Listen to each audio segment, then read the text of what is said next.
I actually didn't start as a computer science major. I started as a drama major and ended up as a computer science major. I got there and was interviewing, walking through the halls and seeing giant maquettes of dinosaurs in the offices. I'm like, are you guys doing Jurassic Park? And they're like, yeah, but you can't tell anyone. Oh. Darn it. So that was my first project. I think the way that George did things is pretty unusual because he owned vertically integrated companies, right? He was the screenwriter, he was the producer, he was the owner of the visual effects company.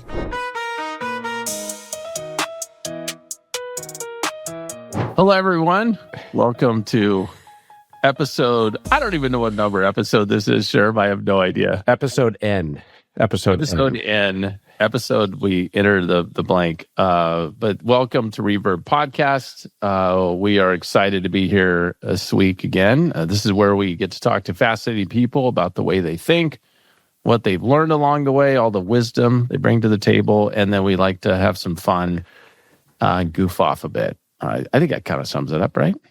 Pretty good. I think that's pretty dead on, actually. Yeah. That's in the territory. And this is one of my favorite parts of our doing this together is we get to go gather random pieces of information that come across in front of us, and then we come back and figure out, is this even worth talking about? And that's what we bet out each week. It's the part we edit the most. Yeah, there's a lot on the editing floor in this part of the podcast. So here's the thing I want to talk about today. I want to talk about birds. How exciting. I mean, are you really excited already when I say birds? Gosh, yes. I barely contain myself at this point. So when you think of birds and watching birds and the concept of a birder, do you think that's a cool thing? Like, would you say people are cool? It's like, what a great hobby. Or what traditionally would you have grouped that into? You know, I come generally from a nerd background, so I feel comfortable saying this. I'd put them in the nerd category, but about 30 years older.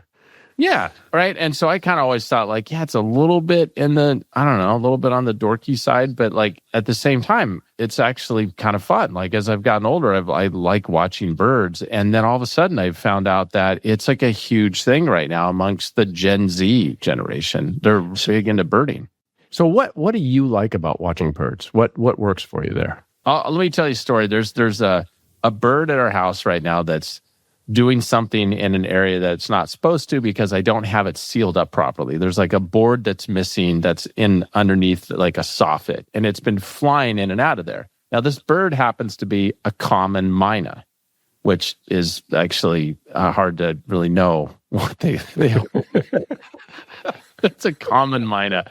It's not, I mean, it's kind of a bummer name. Like if you're a bird, you're like, what are you? I'm just a common myna. It's not, that's just bad PR, bad marketing. Yeah. Again, my background coming into play here, nada. But anyway, so ultimately, he or she, I don't know. I don't know what the gender of this bird is, but it's flying in and out of this place, trying to build a nest, I assume, like taking things in there. So it occurred to me, do they build nests just for hanging out? Or do they only build a nest when they're going to try and have babies, when they're going to lay eggs? So I looked it up because I didn't know. And apparently they don't ever build nests just to hang out. Like that's not a thing. They don't go like, oh, I'm tired. I'm going to build myself a little nest and then I'll just chill out here, watch some TV, read some books. I'm thinking a bird dating app. That would help out significantly on the construction side of things, wouldn't it? And so spray paint them. Can you spray paint them with something that's not harmful? Yeah, you might be able to shoot them with like a one of those paint guns. No.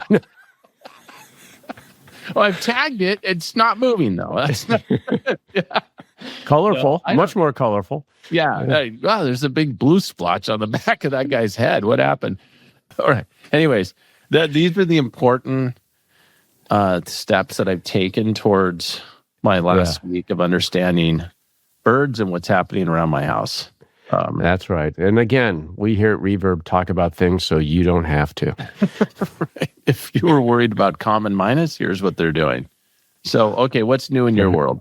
So Actually, what I've been thinking about lately is we have, I guess she's 5 years old. She's a miniature Australian Shepherd. Really cute. Not too small, not too mini. She's about 40 pounds or so. Luna. Yeah, she's supposed to be a very smart breed. And, the dogs are known for, knowing that earthquakes are coming. They start to move pretty quickly. Or this dog can sense another dog about 6 miles away. I've noticed that. Yeah. It's an audible. Yes. Not that good. Not that good. But I keep thinking, maybe I could train her to let me know when I'm starting to get into some dangerous territory in a conversation and saying things I maybe shouldn't be saying. Oh, okay. Because she could kind of, come up and give me a little nip on the leg or something and just tell me to back off. Yeah. Move on. Yeah. Oh, like a service dog, but like a service dog, but a real service, like a marriage service dog, but like a real service dog. Yeah, real service dog. So she would just warn you. She would. Yeah, okay. And then try and take me down before I really say something stupid. Like in my relationship with my wife, if I'm drifting a little bit out of bounds and say something I shouldn't be saying. And would you just want her to nip you in the Achilles tendon, just so it hurts enough so you'd remember to? The hurt part's not really on the program here, but the let me know, like Lassie. What's that, Lassie? Timmy's in the well with a broken leg, that sort of thing. That sort of thing. But more about whether you're sleeping on the couch. It's just trying to keep you not off of the couch. That's what this is all about.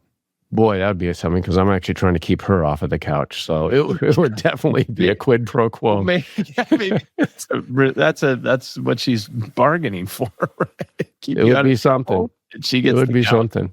That's interesting. Okay. But anyhow, I think there's a market there. If you could train a dog to, keep you from doing the stupid things in life, I think that's helpful.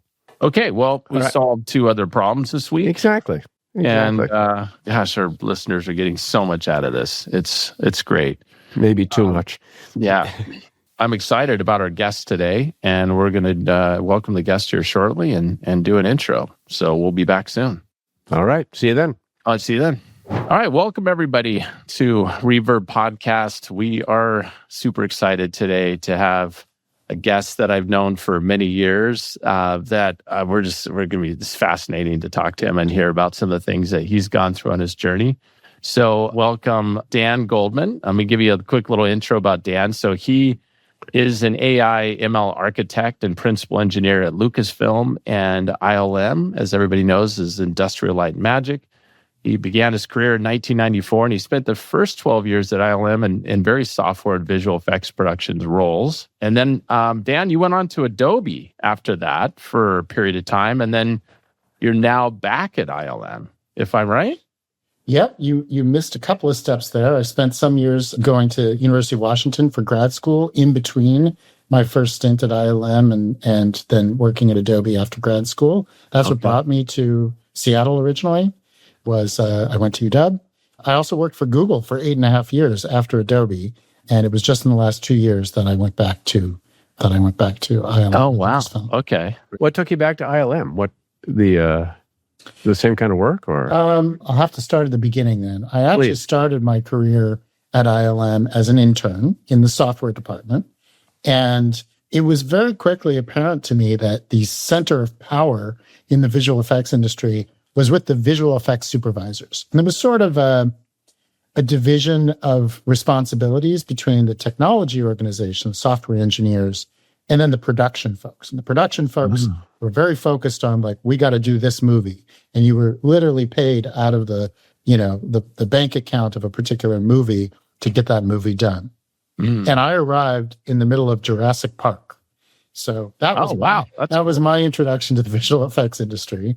I, of course, knew about ILM. I used to collect Cinefex magazines when I was a teen and, had followed the development of computer graphics as a core ingredient of visual effects, starting in the 80s and moving on up through, I think it was like The Abyss and Terminator 2 were just before I arrived as an intern. And then I got there and was, interviewing, walking through the halls and seeing, giant maquettes of dinosaurs in the offices. I'm like, are you guys doing Jurassic Park? And they're like, yeah, but you can't tell anyone. Oh, Darn it. so that was my first project, and I did actually get to work on Jurassic Park, but I was on the software side, and Okay. And the software side is writing the algorithms that actually do the work. Writing code. There's a mix of things. A lot of it is pretty unglamorous. It's what I call glue code. ILM has always used a mixture of off-the-shelf software and custom software. And so if there is off-the-shelf software that does, 80% of what we need it to do, we'll just hook it up with other things. That's the glue code to get to the other 20%. And then there's a fair amount that is custom. Less and less, I would say. I think probably the majority or probably about half and half back in the 90s. And I would say like the majority of the programs that we use now are things that you can go out and just buy on the internet. But it's maybe like, I don't know, 80-20, maybe 20% of the code is custom written, maybe less 15%. But there's a lot of it. And so that still represents a pretty significant amount of coding. So were you like a film guy when were you kind of awestruck when you first got to ILM and said like, oh wow, this is like it was kind of a childhood dream actually to work for Lucas, and here I was. God, what would I have been? 1992, so I was like 19 when I arrived as an intern. So yeah, very quickly went from childhood dream to living the childhood dream. Yeah, but I actually. Just to give a little bit of a tidbit, I actually didn't start as a computer science major. I started as a drama major, ended up as a computer science major from having the right advisors and the right, taking the classes and going, oh, this isn't what I thought it was, and ending up moving it to, and then transferring schools, which meant that I couldn't do both of those things at once because there were too many transfer requirements. And so I ended up figuring, well, I'll do computer science as the smart, financially responsible thing to do. And I'll find some other ways to include, theatrical or filmed entertainment in my career. Yeah. So I very quickly found that, actually I can combine these things with computer graphics and visual effects industry. And how did you make the connection to get into ILM as a student? I imagine that's a very competitive space as an intern. Yes. And I think actually transferring probably helped me. So I mentioned I had advisors that helped me figure out what to do. I started my undergraduate at Brown University, where I worked with a very famous faculty member named Andy Van Dam. And I say worked with because I was just assigned as his student. I didn't choose him. In fact, in those days, when you enter as a freshman at Brown, they ask you what major you intend to have with the express purpose of giving you an advisor in some other field, because they want to make sure that freshmen don't narrow down too early into a particular field of study. So I said I was going to be a drama major, and they gave me Andy Van Dam as my advisor. So I worked at Silicon Graphics for 10 years, and when you're mentioning these movies, I am flashing back. And when you said Andy Van Dam, that takes me back to a little bit earlier than that, when I had his book. He wrote the book on graphics technology. He literally wrote the book. Yeah. I mean, he was the first PhD in computer graphics ever, basically. Oh, wow. So he literally did write the book. I'll tell you a funny story about Andy. I came in as a freshman, and you have to have your freshman advisor has to sign off on your classes. You can't actually take classes unless they sign your sheet. It was a physical sheet in those days, no internet, no email. He was a pretty famous person already by that point, and, was the kind of person that, he'd have the New York Times on one line and the Washington Post on another, and students on another line, and, NSF on another line. He was just constantly in motion. And so he was one of the first people that I ever met in person who actually had one of those, like, a phone that was like a headset that he had on at all times. So I came into his office with an appointment, and I probably had to sit there for about a half hour while he went through like 4 different calls before he finally, was able to devote his attention to me.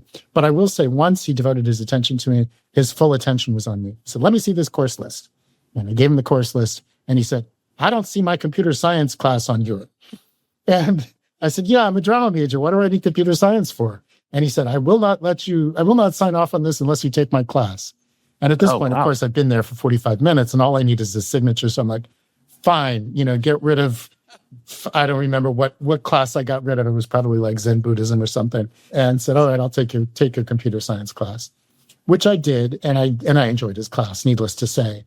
I think as a high school student, I had done computer lab, and, which had some basic programming, and maybe I even got into assembly, but I didn't really have a good idea of what computer science was as opposed to just programming. And I was like, oh, I get it. There's some interesting math here. And it's not all just, go-to loops and all of that stuff. There's some really elegant concepts there. And I really enjoyed that mathematical side of it. And I also saw the connection that he had sent a bunch of his former students to go work in the film biz. So I said, well, what's the worst that can happen? Maybe this is my back door into the entertainment business. Where did you grow up? I grew up in Colorado, actually. Okay. Oh, And wow. were you a math or science guy in high school?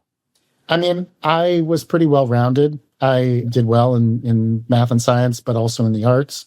As I said, I wanted to be a drama major. My big thing, extracurricularly was doing musicals after school. And you were a thespian. You were in the thespian society? Yeah. So was Thespian Troop 69.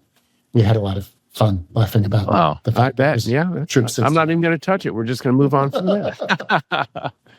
Now, where's ILM located? Is it all over the place? Are there different locations, or is it still It is now. Skywalker Ranch, or like where do they keep part of it? So back in the 90s when I started there, it was in San Rafael, California, Okay. in the not very pleasant Canal District of San Rafael, sort of industrial wasteland across the parking lot from, I think was it Best Buy? No, it was Circuit City.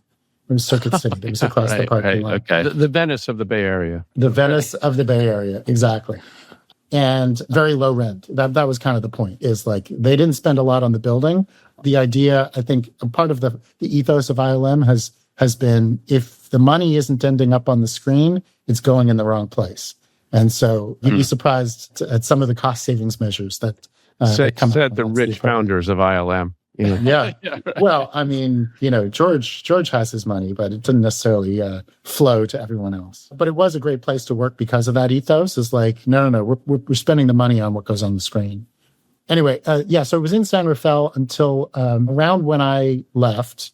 I was part-time during my first couple of years of grad school, still working for them remotely. And we moved back and forth a few times. And then I decided to stick around in Seattle, and we settled down. But around that time, I want to say it was probably 2005, the company moved to the Presidio. They have some beautiful offices there. Yeah. Again, George being the shrewd businessman, he owns the buildings and then leases them back to ILM and Lucasfilm, which he sold off to Disney. So ILM and Lucasfilm now part of the Disney Entertainment companies. Right. Okay. By the way, Dan, I don't have a problem with Star Trek, but Todd is a big Star Trek guy. And as you know, I'm a diehard Star Wars guy. So I love the fact that you worked on some of the Star Wars films. Well, It's unfortunate, He and I are going to have a battle of Star Trek versus Star Wars on another episode. We're going to talk about Galaxy Quest coming up here in a bit. So yeah. I has worked on both Star Wars and Star Trek films. So so they have done. Did they do the J.J. Abrams ones? Were they working on those? I think so. I don't want to say for sure, but you can see a list of all the movies that ILM has credits on at ilm.com. Gotcha. Okay, so you got to indulge me here for a second on the Lucas part. So I think you said you were in some meetings at some point where Lucas is in the room or he comes in, or like what was that like back then when you're working on the Star Wars films? Towards the end of my time at ILM, the first tour of duty, I was a computer graphics supervisor for Star Wars Episode 2. My role was actually the R&D computer graphics supervisor. Okay. So as John Knoll and Pablo Hellman and the other visual effects supervisors were breaking down the script, looking at the storyboard, the animatics, all of the sort of pre-production materials, I was in the room and basically helping to determine what pieces of the work do we already know how to do? We just had to scale it up. What pieces of the work did we maybe not quite know how to do, but we could manage with production resources? And what parts of the work really needed some deep long-term R&D? Because I think, I don't know exactly what the timeline was. I want to say 97 is about when I started working on Episode 1, and it came out in 99. And then for Episode 2, I think we started working on it pretty shortly thereafter. It might have been in 99 or 2000, and it didn't come out until 2002. So I had some time, and my job was to figure out, okay, what are the big chunks of work that we really need software engineers to help work on. And so I was kind of the liaison between that production side and the engineering side. How does the process work? Is there a screenwriter, whether it's George Lucas or somebody else, that says, hey, here's the scene, then they do the storyboard, they come up with the ideas, and then is it back and forth on what's possible and what you can do to make that a reality? That, on one hand, it changes what the software is that's being made for it. On the other hand, it changes what the story looks like. Is that... I think the way that George did things is pretty unusual because he owned vertically integrated companies, right? He was the screenwriter, he was the producer, he was, the owner of the visual effects company. And so I can tell you how he did it, but I think it's pretty atypical. And the way he did it is he designed the movie and wrote the movie without too much consideration for what was possible. I don't think that he would have, his stated reason for having waited so long between the first trilogy and the second trilogy was that he wanted to wait until the technology was mature. So I'm sure that he had some bar in his mind of like, well, this is where we need to get to tell the story that I want to tell. But once that bar was crossed, I don't think he particularly held back or figured out like what's going to be cheap to put on screen. He wanted the story to be expansive, to look incredible. And then it was our job to figure out how to do it without breaking the bank. How do those meetings go when you go in and say, listen, here's my idea, and you get I'm not thinking that's the way to go from George Lucas or somebody in that position? Well, I mean, it depends what the idea is. My role was never to give a creative idea, right? That only flows downwards from the boss. Our role is to say, well, how can we accomplish this? And, I for the most part, I would say George was not involved in those, except where there were debates about, what would be the most cost-effective way to go. And I think the most significant example of that was probably the question of whether Jar Jar Binks was going to be a fully computer animated character or whether he was going to be the body of the actor who was captured on set in a costume with a head replacement to extend his neck and have the floppy ears and all that stuff. I don't think that was the big question on Jar Jar Binks. Well, I know that was not the public question, but that was the big question that vexed us early in the production of the first movie. And the visual effects supervisors in those kinds of cases would do a test. So John Knoll in that case, and you can, by the way, that all of this story that I'm telling is part of what's in the Light and Magic series on Disney Plus. If you haven't seen it, right, I highly recommend it. I've watched a lot of that. Yeah, it's great. And John goes through it. So they did a test. They did a one shot, I think, or maybe two shots of Jar Jar entering frame and having a few lines. And they did it one way with with the performer coming into frame, and then they did it another way with just completely replacing them. And the fact was that we could just create much more expressive animation with a fully CG character. And it didn't require us to do all of the careful pixel surgery of stitching a computer-generated head on top of a physical body. Well, I was going to say, because Todd was alluding to, obviously, as I'm a huge Star Wars fan, as you know, and Jar Jar Binks ended up not being one of the more popular characters amongst Star Wars fans, but he did represent some of the innovation that was happening at that stage, right? Yeah. I mean, that was really like some of the advances that you guys were working on is represented in that character. Absolutely. We had a handful of characters that had to kind of, go throughout a movie. But I think probably up until that point, the examples were like Casper, which was not a realistic looking character. Yeah. And Draco the Dragon in Dragonheart, which was a lead character, but actually did not have that much screen time. Whereas I think Jar Jar probably had, 3 times as much screen time as any character that had previously appeared before in some sort of a realistic form. But it's funny because I think folks that are our age, we all say, oh yes, Jar Jar was a disaster. But if you talk to anybody who's under 25 and say, who's your favorite character in in the prequel trilogy? A lot of them will say Jar Jar. Yeah. He was always intended to be comic relief for kids to laugh at, to be goofy, and he actually fulfilled that role. And So there is a cadre of folks who love Jar Jar Binks. Hey there, before you swipe away from this video, if you're a new college graduate or just someone exploring where you want to go next in your career choices, this podcast might be of interest to you. Welcome to the Reverb podcast, hosted by myself, Gary Bars, and my co-host, Todd Sherman. We get the chance to talk to fascinating people, a wide variety of fields. You get to hear what it takes to be an entrepreneur, a surgeon, careers in finance, real estate, the space industry, and many more. We're continually adding each month. We want this podcast to be useful to help not only college graduates, but anyone that has a genuine curiosity about different pursuits and career ideas. So click on the link below and subscribe to the podcast. And more importantly, if you have an interest in a field or topic that we have not held a podcast yet, please leave a comment. We'll work toward adding your idea to the future episodes. Thanks for tuning in. Yeah. Well, it's funny, because growing up, I was 8 years old in 1977 when Star Wars came out. I think, Dan, you and I are pretty similar age. So, Lucas wrote that for us. That was the age group. It landed perfectly at my age. And then I became a lifelong Star Wars fan. And when Return of the Jedi came out, I had all kinds of friends that said, the Ewoks ruined that movie. And I'm like, I don't think so.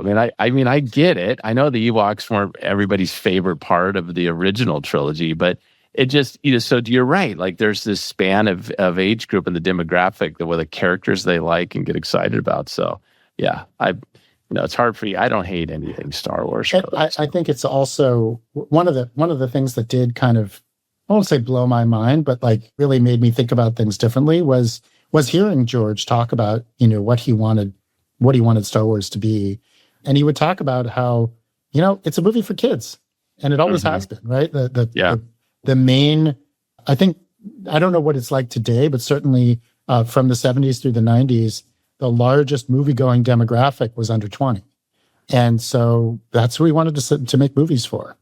And See, Todd, that's the difference, because I've never really grown up, and you're grown up and, crotchety and stuff now. So that's Dan, you don't have to shill for Jar Jar or the Ewoks or anything like that. We'll get to the base of it when we have our conversation about Star Trek and Star Wars. There we go. We'll get back to that. So I guess from your journey, so you moved around a little bit. You went from ILM, and then you went on to, so your next stop was Adobe. Yeah. And then Google, I right? realized I only gave a partial answer to a question you asked before, which is, I had started out in software, but I saw that the center of gravity was in the production side. And so I decided that was what I really wanted to do, was to be a visual effects supervisor. So the next year I did another internship, and I was still a software engineer, but they created a new role for me called a production software engineer. And then the next year I went back and I said, I want to be a technical director, which is kind of like entry-level production job, lighting and compositing and things like that. They said, well, you don't have a reel. You don't have work that shows that you can do this. And so I went to a competitor. I went to a company called Digital Domain, which was just started in Los Angeles. Spent 3 months there, worked on a handful of shots for a movie called Strange Days. And then the next year I went back to ILM and I said, okay, I'm a technical director now. Hire me as a technical director. And they said, okay, fine. All right, we'll hire you. Oh, okay. So most of that time from 1995 to around 2002, I was working as a technical director, sequence supervisor, computer graphics supervisor on the production side, not primarily writing software. But of course, because I had a software engineering background, computer science background, I was a rare bird in that group, because I would, when in those days, people would often be hired only for the period of a production, and they get laid off over the summer. If they were lucky, they get hired back again in the fall when new production started. But I volunteered to fix all the bugs that I had found during the course of a production. So I would spend the summers, working on software, and then spend the rest of the year working on productions. Is it really that seasonal in the business? It was in those days, because the big movie, openings would be Memorial Day weekend. And so a typical production would be anywhere from 6 to 9 months before that. Of course, some, multi-year, but the vast majority of them are on a much shorter schedule than that. And so the summer was typically a pretty quiet time. Yeah. It's not like that anymore. There's quite a broader spread of release dates. And of course, now we do a lot of episodic work, TV, that comes out on, fairly arbitrary schedules. So obviously this is going to be dependent upon the film and the complexity of the effects in the film. But when you look at, this is your second tour of duty, so to speak, at ILM, and you look at just the technological innovation that's happened over these decades, is it much quicker to produce a movie now than it was, let's say 10 years ago? Or is it just the same amount of time, but there's just a lot more going on in newer movies in terms of effects? I think it's mostly about volume, the number of productions that we do, and the number of shots in those productions has just grown a lot. There's certainly some things that have gotten a lot easier and more standardized. I think it has to do with file formats. It used to be very hard to do interchange of files, even image files, between multiple studios. ILM was pioneering that back in the 90s with developing their own scanners and our own file formats. I think it was in the late 90s that we open sourced a file format called OpenEXR, which EXR stands for Extended Range. And it's a file format that allows you to capture a broader array of colors than a typical JPEG or GIF or PNG. Those formats are all primarily 8-bit color.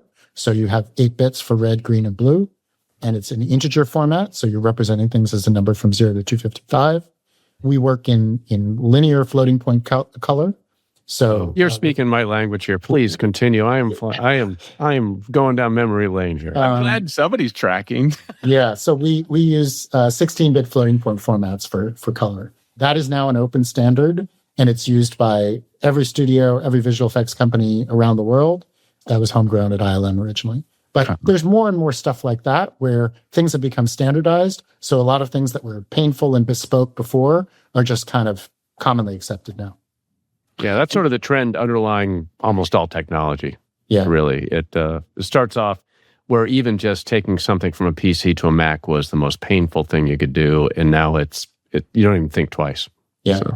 So anyway, to go back to what happened, why did I leave ILM? As I said, it was really a dream, my childhood dream come true. I was doing exactly what I wanted to do. And I got to a fork in the road. On the production side, I could become a visual effects supervisor. Maybe, I'm not saying I would have, but that was the next rung on the ladder. Work with studios, with directors, try and meet their needs. Maybe if I got lucky, I could be a second unit director, maybe work my way up to director. But I also got to see kind of the, how the sausage is made. And I got to see there was a lot of backstabbing and infighting between, direct studios and directors and producers. And it just seemed a little bit. Let's go deeper on that. No, I'm not going to name names, but it just didn't seem like an environment that seemed like a lot of fun. Yeah. And so a lot of not that I don't think movies is an incredibly exciting thing to work on. I still do. I obviously came back to it, but that part of it of being on the ground when those decisions are being made no longer had the luster of it that it did. And so I had also always imagined that I would go back to school. I did toy with the idea of going to film school and going that route. But in the end, I decided that the part of my day that I really enjoyed the most was figuring out how to solve technical problems. By the time I was on Star Wars Episode 2, I would say about half of my time was spent in meetings, some of them with George Lucas, hearing him talk about what he wanted. And the other half was going back to my desk and trying to figure out what technical approach we were going to use to solve things. And of those two halves of my job, I was finding myself bored in the meetings. I just couldn't wait to get back to my desk and I just got to write some code. I got to solve this problem. And that was kind of when I, decided I think I need to go to grad school for computer science and really make a go of what does it mean to be a professional problem solver? What does it mean to do things that no one's ever done before in this domain? And so that's what led me to do a graduate program. And that's when you went to University of Washington. That's when I went to University of Washington. Okay. I arrived in January 2001.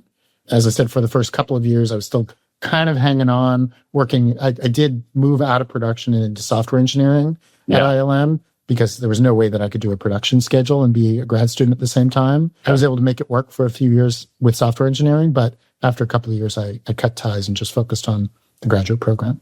Okay. So that's about when we met. Because that's I think when we met. Yeah, right. Yeah. And then I think you'd recently landed the gig at Adobe at that point, or you'd gone to Adobe maybe shortly that after. Maybe. I think it was. I think you probably met me before I went to. Well, maybe not. No, because my kids. Right. My older son had just started at Green Lake when I started at Adobe. Yeah, that's right. That's right. Yeah. So. Yeah, and so that story was one of my advisors at University of Washington was starting up what became Adobe Research. And so I was one of the first people to join that team. Okay. He plucked most of the first crop of his employees from his own students. Okay, gotcha. All right. And then you went on to Google after that. And so I was there for 8.5 years at Adobe and then moved to Google and was at Google for 8.5 years. Oh, wow. Okay. Yeah. You've had quite the journey. So, and here you are, full circle, back at ILM, working on film. That's right. That's cool. So you asked why I came back, and then I had to give the early story about the preface of okay, well, why did I go there in the first place? Why did I leave the first time? In order to get to why did I go back? That's an interesting story. I probably towards the last part of when I was at Google, I was on a generative media team in Google Labs. This was, as ChatGPT had just come out and you were starting to see things like Midjourney and Stable Diffusion and these tools that could generate images from text prompts. And it was pretty clear to me that this was going to change a lot of things as far back as, what was this, 2021, 2022. It was about 4 or 5 years ago. And so I moved into this generative media group to figure out, what does this mean? What can we do with it? Can we create, tools for artists, tools for filmmakers that can really harness this stuff? And, Google is still on that journey and many other companies are still on that journey. Around that time, I started my newsletter, which, just was actually originally a way to kind of loop people at Google into what was going on outside the company and keep them from being too insulated. I wanted to make sure they all knew, hey, this isn't just happening at Google. This is happening everywhere. I saw that on your website. You have that on your website. You have a newsletter that you do. Yeah. It's danbgoldman.substack. Right. And it's only loosely a newsletter. It's kind of just a list of bullet points. Okay. But the reason for that is because I do it every day. I put out a new issue every day. And it's, largely speaking, it's just a collection of things that I found interesting over the last 24 hours. I do read a lot. I scroll a lot of news feeds and I bookmark stuff that I find interesting and I put it in that newsletter. So I'm subscribing to that. Okay. Yeah. I got to get subscribed to that. Cool. Sounds great. Yeah. It's called What's New in Generative Media. And it's a collection of the first part. I try to order it in a way that the part that is most accessible to most people comes first, which is news and opinion. They're, just articles that you might find anywhere on the internet. The second is software, things that you can either download or go to a website and try. The third section is research, which is definitely much more hardcore, research papers that I find interesting. And then at the end, I have a miscellaneous section, which is job postings, tutorials, funny memes, kind of anything that doesn't fit into those categories. And so I try to keep it ordered that way so that people who only care about the news and the funny memes can find that stuff quickly. So not specific products or projects at ILM, but is your role in the software side of things now? Yeah, so my role now is in the software side of things because what I found working at Google is it turned out to be true that generative AI is changing things, maybe not as fast as people expected who worked on these technologies, but we were in a funny space at Google because I think it was a new space that Google didn't really own. Google has some fantastic technology in generative AI for images and video and, arguably some of the best, but not the only. And they didn't meet the needs of everything that folks wanted to do. And I kind of looked at it from the other side of, if I were working in an entertainment company, it's a buyer's market, right? There's so many different companies that are trying to provide these technologies that would be an interesting place to be. And the other insight that I had was it felt to me very much like what I had experienced at ILM in the 90s with the transition to computer graphics, which I felt that ILM managed very responsibly and, didn't try to switch overnight to we're getting rid of the model shop, we're getting rid of all physical effects. It was a gradual transition over many, many years where it was always, what's the best tool for the job? If the best tool to achieve a director's vision is computer graphics, we're going to use computer graphics. If the best tool is a model, we're going to build a model. And I think, we're at that same stage now with generative AI. It's, very early days still. You don't see it in a lot of films, but you will be seeing it more and more. And we're going to try to be responsible about how we use it. And there's a lot. And I've noticed that films have been bringing back physical effects, right? Like models and like, you see, like Abrams tried to do that in the next sequence of the Star Wars films, where you saw characters that, like, for a moment, I would watch the movie. I'm like, wait, was that digital, or that was a guy in a costume? Like, that was so it seems, is that coming back to some extent within the film industry? And how do you see that? Does that play at all what ILM does at all at this stage? I don't think it ever really fully went away. I think people have an illusion that it just doesn't happen at all. But, there's always been a little bit of it. It's definitely, much less than it used to be. The proportion than it used to be. I've always had a little bit of that. I think particularly in the Star Wars universe, because it is part of the look and feel of what Star Wars is, we've tended to include a little bit more of it than other productions might.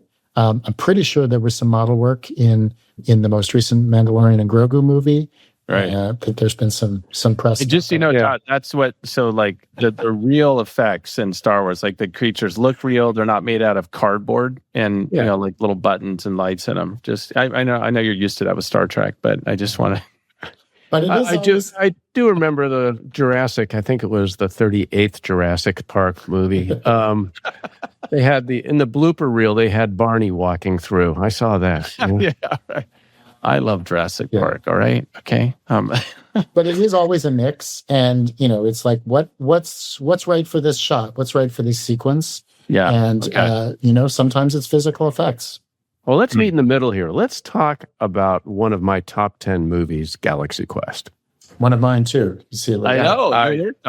We got to ask you about it. Yeah, that is to me about as close to a perfect movie as somebody can make. Every line in there has a reason to be there from 4 or 5 different angles. I think it's phenomenal. So let's do on that. What story? I was the computer graphics supervisor for ILM for that movie. Oh, wow. Okay. And it was a joy to work on.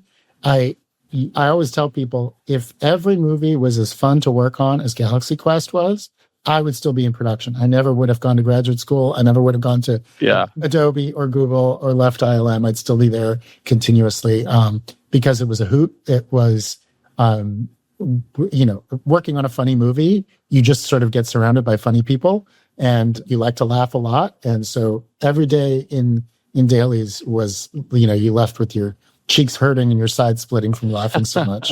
It is a great movie. It is so hilarious. It's so well done. Another thing that made it such an enjoyable experience was we had a lot of people on that production that were new to their jobs. Harold Ramis was originally supposed to direct that movie. Really? Stepped aside and then was replaced by Dean Pariseau, who was not a first-time director, but definitely a very, young director at the time. Our visual effects supervisor was supposed to be Stefan Fangmeyer. He got pulled away to work pre-production on The Perfect Storm. And so the person who was the associate visual effects supervisor got promoted. That was Bill George. The person who was the computer graphics supervisor got promoted to associate visual effects supervisor. That was Ben Snow. And the person who was supposed to be a sequence supervisor got promoted to computer graphics supervisor. And that was me. Oh, wow. So, we were all experienced people in the business and the field, but we didn't necessarily know the exact job that we were doing all that well. And we were anchored, at least on the visual effects side, by a wonderful producer, Kim Bromley, who was extremely experienced and just had great faith in all of us that we could do what we needed to do. So there was that kind of sense of like, let's put on a show and pull together what we needed to make that happen. Did you find yourself on set when you were doing your role in all of that? I was not on principal photography set. I did go on a location scout to Goblin Valley State Park in Utah, where we took a lot of pictures of rocks. And, that scene. Okay, yeah. No, I love this. We did some stage work for miniatures and shooting a couple of things. My claim to fame, I have a couple of claim to fames working on that film, but we had a nickname for the effect of the sort of like gel that encased them before they were about to go into space. We called that the Gelevator. And it was mostly computer graphics. The Gelevator was mostly CGI, but we needed it to drip. We needed it to have like chunks falling off. And so we decided that rather than trying to do some complicated physical simulation for that, we just shoot some chunks of stuff on a stage that were dripping. And so I got to go on stage, and I'll tell you what happened. My job was to figure out what is the consistency of the Gelevator. I was faced with a series of 5 buckets, just sort of like big white buckets, 5-gallon, 10-gallon buckets. And each one of them had a different consistency of goo in them. And so I got to stick my hand in the goo and figure out, all right, which I want? Feels like the Gelevator. Yeah. Goo 1 was very much like Jello. Like you could stick your hand in it, but it would kind of like reform back. And then like goo 2 was a little bit more like jam. And then goo 3 was maybe a little bit more like honey or molasses. And then goo 3 was like a little bit more, it gets kind of gross from there on out. So it's already in the gross territory. Yeah. It's not really. But there were all these different goos. And I said, well, I want goo 1 with, chunks of goo 1, but like slathered with goo 4. That should be like the right mix. Hybrid. Okay. And so that's what we did. And I also learned something about what material they use. I said, how did you make these goos? And they said, they're all Methicel. So what's Methicel? Methicel is a odorless, colorless polymer, basically a plastic. At one point, it was best known as the primary ingredient in shakes. God, I knew you were going to go to food. I knew it. I think I've heard that there was some material like a big steak, and I was like, "Oh, now, so I don't want to get in trouble with the. I have no idea if they still use it, but there was a time when they did use it. Wow. Is that when that's when you pulled off? You were going down the line there. You got to the honey. It was like this and that. And you said the rest of it just gets disgusting. Is that where the milkshake was down that line there? Yeah, the last white bucket was actually a giant. Yeah, but you could. I mean, it was from a model, from a stage perspective, it was great because you would buy it as a powder, and depending on how much water you'd mix into it, it would be really change thick the consistency or really loose. And so the only difference between those buckets is the ratio of water to Methicel. And now tell me that you pulled in an intern and said, we have to pour this on your head. It's part of your job. We have to see how this looks. We did not do that. We just sort of squeezed it.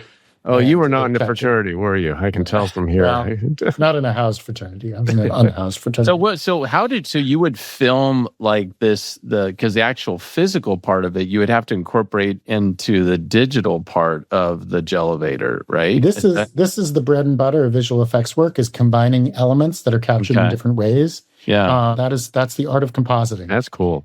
I believe we probably filmed that. Those dripping chunks were probably filmed on a black background because they're semi-transparent. You wouldn't want to shoot them on a blue screen or a green screen.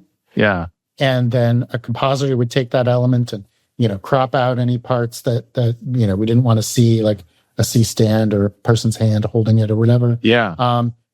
Position it right into place, scale it, adjust it, maybe create some what we call garbage masks or feather masks to blend it in with whatever content was already there. And variety of compositing techniques, which are honestly pretty similar to what you can do in Photoshop today, but we have tools that can do it on moving images, not just still images. Well, I don't know if you can talk about this, but are there technical challenges you're focused on now in the visual effects area, like the, uncanny valley kind of stuff, or any other effect that you might be looking at? You probably can't if it's going to be used in a future production. That's right. Yeah, I can't talk much about things that we're working on now, but I mean, there's never an end to the things that we want to do or to do better or to do faster.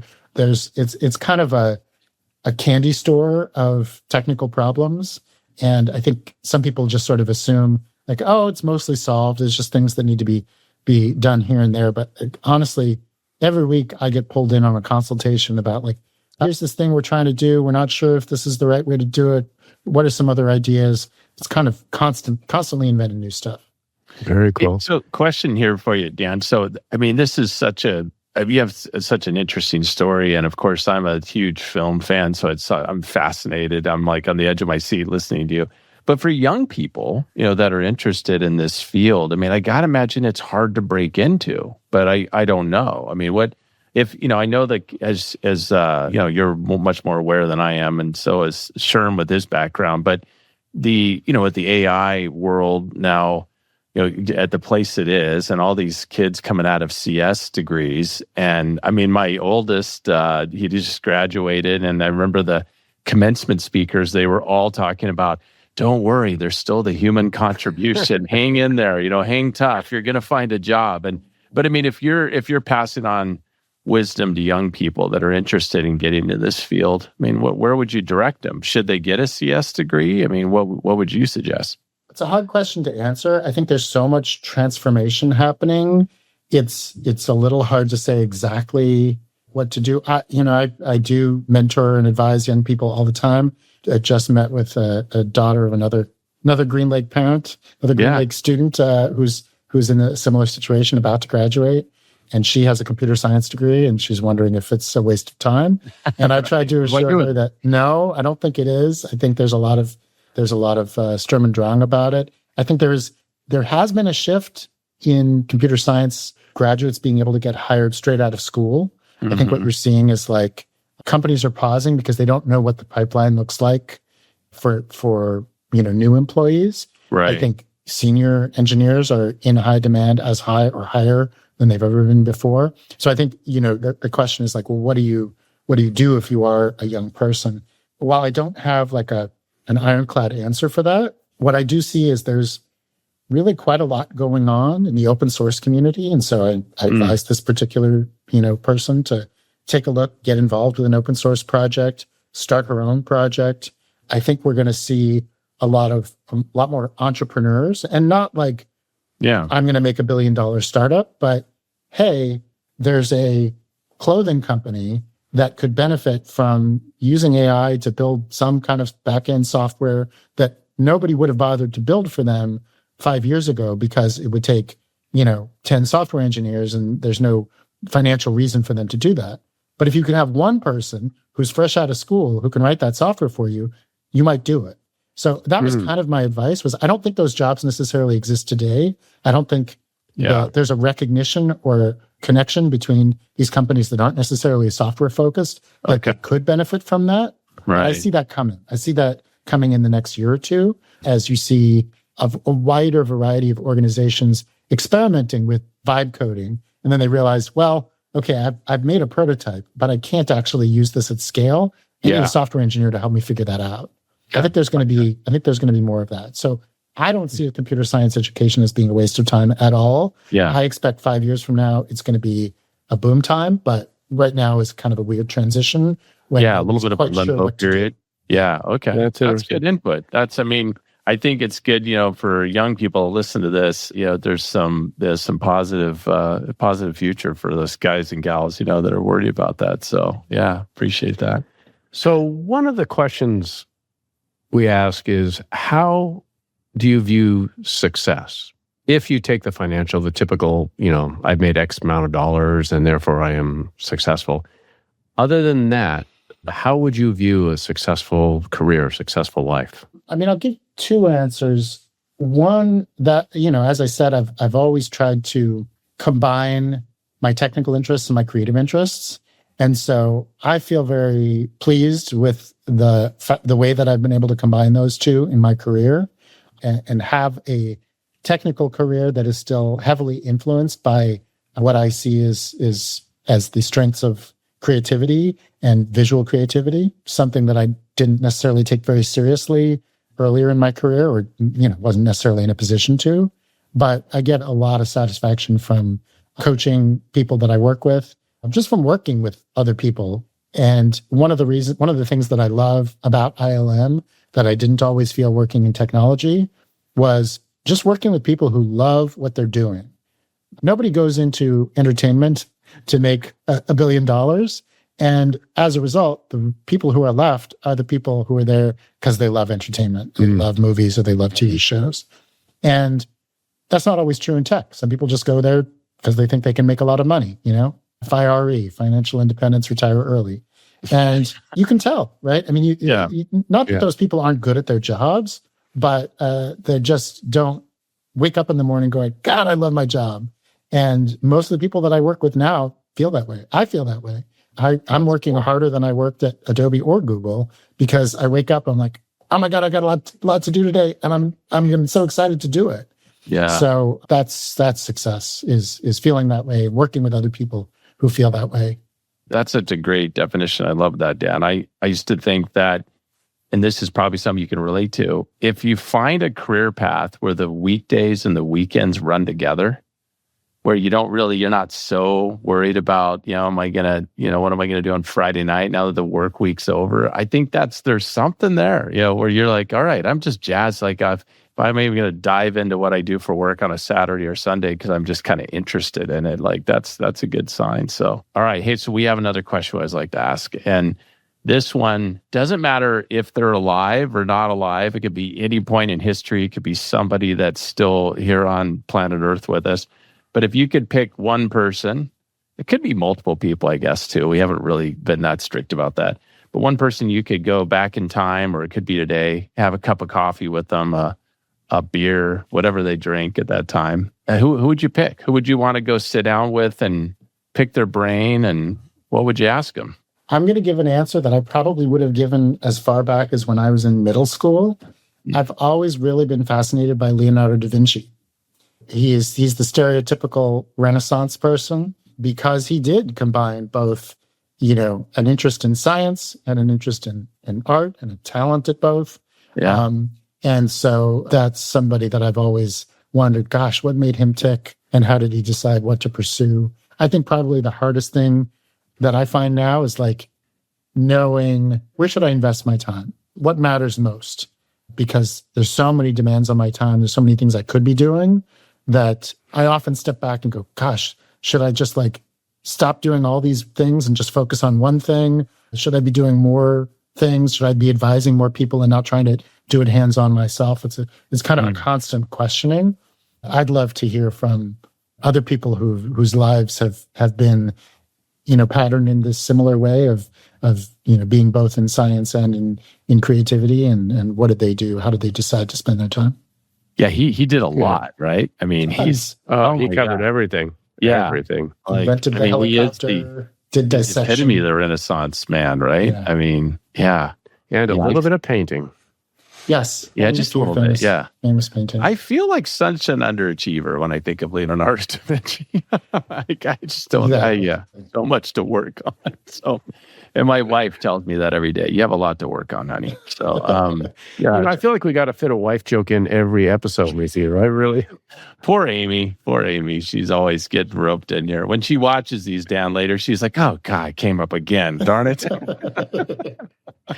But it's a bingo card for her. So. Yeah, this is such a joy to talk with you. Thanks for nice to meet you. Very nice. Yeah, thanks for spending the time with us. Hey, real quick, lightning round question for you. I know Galaxy Quest sounded like it was near the top, if not the top, but what were your 3 favorite films that you got to work on, if you had to pick them? Yeah, so Galaxy Quest is definitely at the top. I really enjoyed working on the first Mission Impossible movie. Oh, I saw that. Yeah, okay.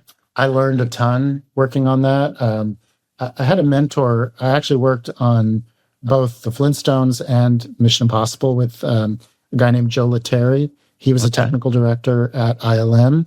He left ILM and went and started a little company called Weta. Actually, I think the company was there before, but he helped it grow to do all the Lord of the Rings movies. They did The Hobbit. They did King Kong, the recent King Kong remake. They did Avatar. And he's now got a bunch of visual effects Oscars. So he was my early career mentor. Oh, I really that's enjoyed cool. working with him, learned a lot from him. So Mission Impossible was the first show that I worked on as a technical director, and so I'd probably list that next.